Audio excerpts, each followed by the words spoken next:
বিরল খনিজ রপ্তানিতে কড়াকড়ি আরোপের পর অবশেষে নীতিতে কিছুটা শিথিলতা আনল চীন। বিশেষ শর্তে ভারতকে আবারও এই গুরুত্বপূর্ণ খনিজ সরবরাহের অনুমতি দিয়েছে বেইজিং। এর ফলে দুই দেশের বাণিজ্যিক সম্পর্কে নতুন সম্ভাবনার ইঙ্গিত মিললেও শর্তগুলো কঠোর হওয়ায় সতর্ক অবস্থান নিয়েছে ভারতীয় শিল্পমহল। বিশ্বে বিরল খনিজের অন্যতম প্রধান রপ্তানিকারক দেশ চীন।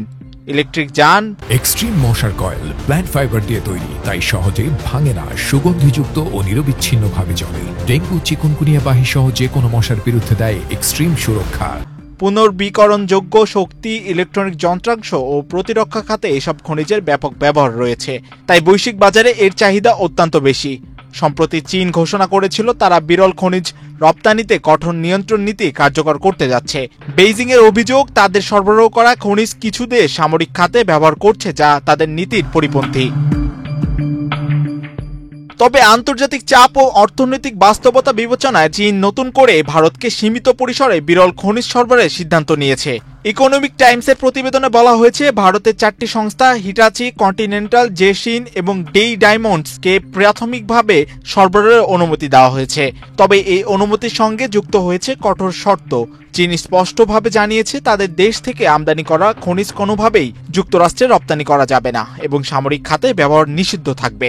প্রতিটি ভারতীয় সংস্থাকে সরবরাহের আগে এন্ড ইউজার সার্টিফিকেট বা চূড়ান্ত ব্যবহারকারীর সনদপত্র জমা দিতে হয়েছে। এই সনদ যাচাই করেই তবেই রপ্তানির অনুমতি দিয়েছে চীনের বাণিজ্য মন্ত্রণালয়।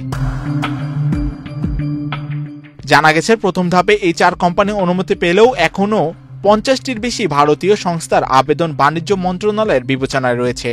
বেইজিং জানিয়েছে এসব আবেদন বিস্তারিতভাবে যাচাই করে ধাপে ধাপে অনুমোদন দেওয়া হবে। চীনের এই সিদ্ধান্তকে বিশেষজ্ঞরা দেখছেন কৌশলগত নরমতা হিসেবে।